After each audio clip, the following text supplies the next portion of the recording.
That would have to be the gas rationing of the late 70s.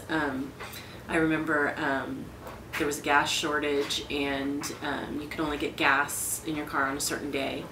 And if you had an odd number on your license plate, you had to go on an odd number of the calendar and even on an even number. And my parents had two cars, and one had an odd number and one had an even number in their license plate. And I remember my dad having to go to the gas station, wait in long lines every day because you could only get a certain amount on a certain day. And I just remember him being really stressed out about it.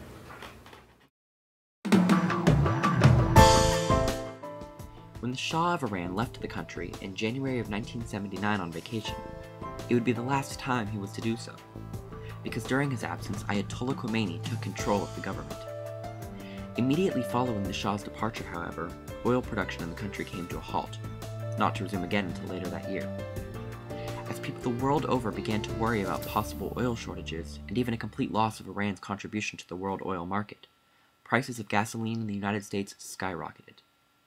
Lines at gas stations grew quickly, and by May and June, many states and cities had imposed so-called odd-even rations on gasoline. By this system, one could only buy gas on certain days if his license plate ended in an odd number, and on other days if his license plate ended in an even number. This continued until the end of 1979. In January of the following year, President Jimmy Carter announced the Carter Doctrine. An attempt by any outside force to gain control of the Persian Gulf region will be regarded as an assault on the vital interests of the United States of America, and such an assault will be repelled by any means necessary, including military force. It was not until the worst of the crisis was over that Americans began to realize that there was not and never had been a true oil shortage, and that the majority of the crisis had been caused by overreaction.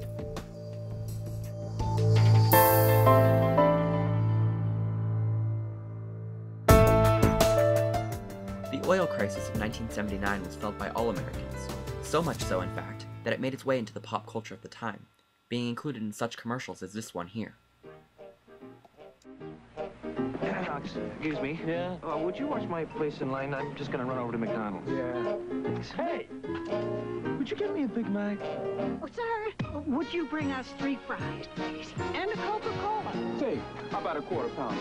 And a strawberry shake. You deserve a break today. Cute. Nobody makes your day like McDonald's can. The crisis also marked the first time that most Americans realized that the supply of oil is limited. As a result, there was a sharp rise in purchases of smaller, more gas-economic foreign cars and electric-heated homes. This added to the already thriving conservationist era, an era in which we still reside even today.